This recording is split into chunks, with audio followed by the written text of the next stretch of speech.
नमस्कार, संभव टीवी देख रहे हैं आप और मैं हूं आपके साथ नैना। चलिए रुक करते हैं मुख्य खबरों की ओर।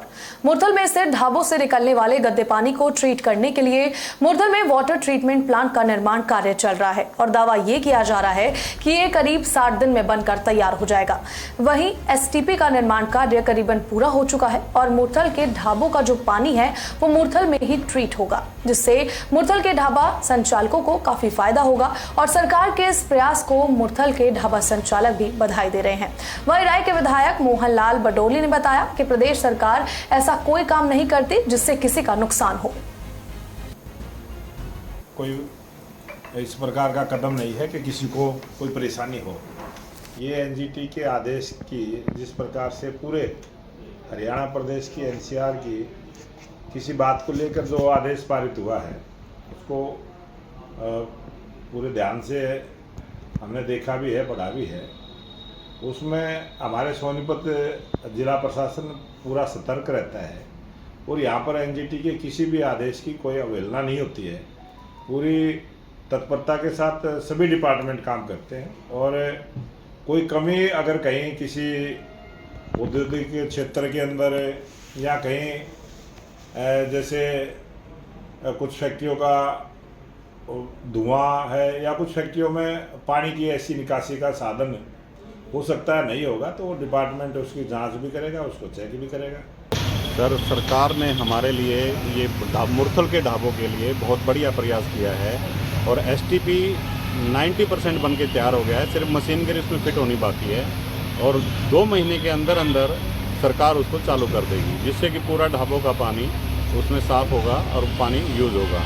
और तब तक हमारे जो ढाबे वाले हैं वो अपना पानी एसटीपी राठधना में डाल रहे हैं। हम कोई भी किसी प्रकार का सरकार क्या या एनजीटी की किसी भी प्रकार की कोई अवहेलना नहीं कर रहे हैं। सारे ढाबों ने सीएलओ वगैरह ले रखा है। हरियाणा की मंडियों में सरकारी खरीद का आज तीसरा दिन है। बता दें कि जिला उपायुक्त अनीश यादव ने सोमवार को स्थानीय अधिकारियों के साथ करनाल की अनाज मंडी का निरीक्षण किया और व्यवस्थाओं का जायजा लिया। इसके साथ ही उन्होंने अधिकारियों को मंडी की व्यवस्थाएं दुरुस्त रखने के निर्देश जारी कर दिए हैं। वहीं जिला उपायुक्त अनीश यादव ने पत्रकारों से बातचीत करते हुए कहा कि लंबी लाइनों को लेकर जो उनसे सवाल जवाब किए गए, उन्होंने बताया कि धान की सरकारी खरीद शुरू हो चुकी है और भारी संख्या में किसान अपनी धान मंडी में बेचने के लिए ला रहे हैं। ऐसे में गेट पर ट्रैक्टर ट्रॉलियों की लाइन लगना स्वाभाविक है। देखिए, सरकार है, हम जो जिला प्रशासन है वो बड़ा ही सीरियस है हमारी जो प्रोक्योरमेंट की एक्टिविटीज़ को लेके। और अभी 1 तारीख से सरकार द्वारा प्रोक्योरमेंट की शुरुआत करी गई है। आज क्योंकि संडे का दिन ऑफ था तो आज दूसरा दिन है इफेक्टिवली, और जो 10% इफेक्टिवली अराइवल करनाल मंडी में आ भी गई है। हमारी तरफ से जो भी अधिकारी थे उनकी ड्यूटीज़ लगा दी गई है, सभी मौके पे उपस्थित भी है और हमारी जो सारी परचेजिंग एजेंसीज़ हैं उनके अधिकारीगण भी जो भी हमारे जो रूल्स हैं एज़ पर रूल्स काम कर रहे हैं। और यहाँ पे जो आढ़ती एसोसिएशन के प्रधान थे, यहाँ पे जो ट्रांसपोर्टर्स थे, उनके साथ में भी हमने बातचीत करी है, तो मेरे को नहीं लगता कि किसी तरीके की कोई समस्या आ रही है। सर, गेट पास की देरी को लेकर लंबी लंबी लाइनें लगी हुई हैं। वो देखिए स्वाभाविक है, क्योंकि वो MFMB पे हम डाटा को पहले वेरीफाई करते हैं। वो एक रजिस्टर्ड मोबाइल नंबर पे OTP आता है, तो उसको देख के ही हम गेट पास जारी करते हैं। तो वो रूटीन की एक्सरसाइज है। कई 1-2 आइसोलेटेड केसेस में कुछ इशू आ जाता है जहाँ पे वेरिफिकेशन का कोई इशू पेंडिंग हो, अदरवाइज काफ़ी स्मूथ है। मैंने खुद ये प्रोसेस अभी देखी है। लखीमपुर खीरी में हुई घटना का 1 वर्ष पूरा होने पर आज किसान संगठनों ने सचिवालय जाकर जोरदार प्रदर्शन किया और केंद्रीय गृह राज्य मंत्री की बर्खास्ती, किसानों की जेल से रिहाई और उन पर दर्ज मुकदमों को वापस लेने की मांग करते हुए डीसी को ज्ञापन सौंपा। साथ ही किसानों ने आज केंद्र सरकार का पुतला फूंक कर रोष जताया है। वहीं किसान संगठन से जुड़े किसानों ने कहा कि लखीमपुर खीरी में साजिश के तहत पूरे षड्यंत्र को रचा गया था और इसके बावजूद भी केंद्र सरकार आरोपियों को बचाने का प्रयास कर रही है। 3 मुख्य जो मांगे हैं किसानों की, उनके ऊपर प्रदर्शन किया गया है। पहले अजय मिश्रा टेनी जी के ऊपर जो बातचीत थी वो साथी ने रख दी। अब जो पिछले दिनों के अंदर 23 तारीख से 24 तारीख से जो बारिश हुई थी, उस बारिश के कारण जो किसानों का नुकसान हुआ, खराबे की मांग को लेकर के एक जो आने वाले समय के अंदर धान की और फसलों की जो खरीद की प्रक्रिया चल रही है उसके ऊपर, और जो बिजली के बिल पिछले 4 महीनों से बढ़े हुए 4-5 महीनों में हैं, उनके ऊपर भी हमने डीसी साहब को एक मांग पत्र दिया। इनके साथ साथ उस मांग पत्र के अंदर धान की खरीद सुचारू रूप से की जाए, उसके अंदर नमी के अंदर छूट दी जाए और जो कुछ क्वालिटी जो इस बार खराब हुई है उसके अंदर भी हम चाहते हैं कि छूट दी जाए और फतेहाबाद जिले को लगभग पूरे जिले को ही प्राकृतिक आपदाग्रस्त घोषित करके 100% जो मुआवजा है वो किसानों को दिया जाए।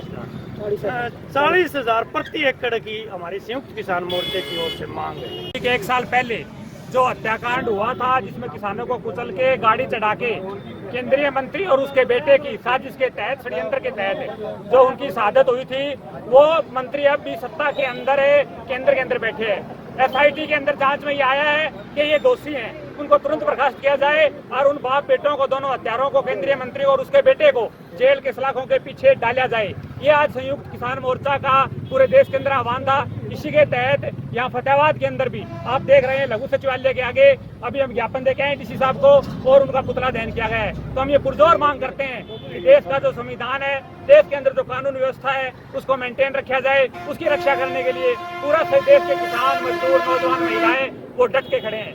तो हम ये मांग करते हैं कि तुरंत उसको बर्खास्त करें और संविधान का जो शासन है वो लागू किया जाए। चंदौली जिले के मुगल सराय कोतवाली क्षेत्र के हनुमानपुर वार्ड में रहने वाली मणिका देवी ने सोमवार को पुलिस लाइन में SSP विनय कुमार सिंह से मुलाकात की और उन्होंने आरोप लगाया कि 12 जुलाई को उनके पुत्र सिद्धार्थ कुमार की हत्या करके उसे फांसी पर लटका दिया गया था और इस मामले में 4 लोगों के खिलाफ मुकदमा भी दर्ज कराया गया है, लेकिन अभी तक कोई गिरफ्तारी नहीं हुई है।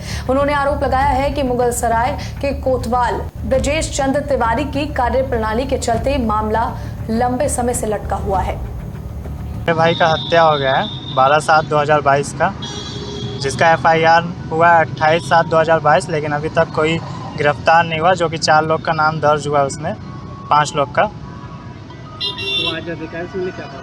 वहाँ आजकल बुला रहे हैं, इतना दिन तो हो गया, 28/7/2022 से आज तक बुला रहे हैं, अभी तक कोई अरेस्टिंग नहीं हुआ, ना कोई पूछताछ हो रहा है, बस ले जाया जा रहा है, सहारा के छोड़ दिया जा रहा है। प्रेम से कोई भी कुछ बताएगा नहीं। मेरे भाई का हत्या हो गया है। पंतनगर थाना क्षेत्र के नगला में केंद्रीय औषधीय एवं संगत पौधा संस्थान के केंद्र में ठेकेदार की ओर से 110 कार्यरत ठेका कर्मियों से काम के एवज पर 6,000 रुपए मांगे जाने पर बवाल मच गया है। वहीं आक्रोशित ठेका कर्मियों ने संस्थान बंद कर ठेकेदार के खिलाफ कार्रवाई की मांग को लेकर आंदोलन करना शुरू कर दिया है और इस मामले की खबर लगते ही पूर्व विधायक राजेश शुक्ला भाजपा नेताओं के साथ अनुसंधान केंद्र में जा पहुंचे और उन्होंने ठेका कर्मियों से वार्ता कर ठेकेदार के खिलाफ ठोस कार्रवाई का आश्वासन दिया है। यूनिवर्सिटी में पढ़ता था उस समय से CMAP में हम लोग लैब करने आते थे, कई क्लासेस, कई हमारे कोर्सेज होते थे यहाँ के। और ये सेंट्रल गवर्नमेंट से संचालित संस्था है और इसने सुगंधीय पौधों और औषधीय पौधों के संबंध में एक अच्छी रिसर्च की है। मुझे आज दुख है कि इतने लंबे समय से कभी भी CMAP की कोई शिकायत नहीं मिली और आज पहली बार ऐसा हुआ है कि हमारे मज़दूरों को कोई एक नए ठेकेदार आए हैं, उन्होंने प्रताड़ित करना शुरू कर दिया। सबसे पहले वो इलीगल तरीके से एक फॉर्म दे रहे हैं, जिस फॉर्म पे उन्होंने अपना पता भी नहीं लिखा, अपना नाम भी नहीं लिखा और कहते हैं कि 6,000 रुपये हमें एडवांस दो और वो भी नॉन रिफंडेबल है। तो मैं आज ये जानने के लिए मज़दूरों को क्यों ऐसा परेशान किया जा रहा है और जिन मज़दूरों ने मना किया कि भाई हम 6,000 रुपये तुम्हें क्यों दें, आज तक कभी नहीं दिया, तो उन्होंने उनको कह दिया इनको हटा दिया जाए काम से, ऐसा संस्था को लिख के दे दिया है। ये बड़ा गंभीर सवाल है। मुझे लगता है कि कोई डिफ़ॉल्टर किस्म का या कोई गलत किस्म का ठेकेदार यहाँ आ गया है, जिसकी वजह से मेरे 100 से अधिक भाई बहन जो यहाँ के निवासी हैं, कर्मचारी और मज़दूर हैं, उनके पेट पे लात लग गई है। तो एक गंभीर सवाल था, इसलिए मैं आया। मुझे अच्छा लगा कि जो हमारे अधिकारी हैं यहाँ के, उन्होंने वस्तुस्थिति से मुझे अवगत भी कराया और उनके संज्ञान में मामला था और उन्होंने कहा कि हमने खुद भी इस संबंध में उच्च अधिकारियों को अवगत करा दिया। अभी ये जानकारी मिली थी कि मजदूर इकट्ठा हो गए हैं, इनके द्वारा काम नहीं किया जा रहा है, विरोध किया जा रहा है, कुछ ऐसी गतिविधि हुई है जिसके क्रम में सभी मजदूर इकट्ठा हो गए थे। तो मुझे सूचना मिली तो मैं उपस्थित हुआ हूँ। अभी मेरी विश्वविद्यालय प्रबंधन से भी वार्ता चल रही है कि क्या तय हुआ था, क्योंकि कोई भी व्यवस्था है तो किसी शर्त और कॉन्ट्रैक्ट के तहत ही की जाती है। वो मूल शर्तें क्या है, कॉन्ट्रैक्ट क्या है, उसके आधार पे तय कर लिया जाएगा कि क्या निर्धारित हुआ था। जैसा कि प्रबंधन ने मुझे बताया, विश्वविद्यालय प्रबंधन के द्वारा जो यहाँ पे इंचार्ज है, उन्होंने अवगत कराया कि इस तरीके का विषय अभी तक नहीं था। तो निश्चित तौर से जांच का विषय कि कहाँ से ये बात आई, क्या मूल कॉन्ट्रैक्ट में है। अगर मूल कॉन्ट्रैक्ट में इस तरीके की कोई विषय नहीं है तो निश्चित तौर से किसी को भी अधिकार नहीं होगा कॉन्ट्रैक्ट के सिवा या मूल जो एम्प्लॉयर है या जो संस्था है उससे इतर कोई बात करे। दूसरा विषय ये भी संज्ञान में आया कि मजदूरों की ये डिमांड थी कि हमारा ESI नहीं कट रहा है या उनका कार्ड नहीं बने, तो निश्चित तौर से ये गंभीर विषय है। तो श्रम विभाग के अधिकारी को भेज के जो भी नियमानुसार उनकी जो बनती है बात या उनका जो कार्ड बनता है उस सबकी कार्रवाई की। मुख्य खबरों में फिलहाल इतना ही। बाकी की खबरों को देखने के लिए बने रहे संभव टीवी के साथ। नमस्कार।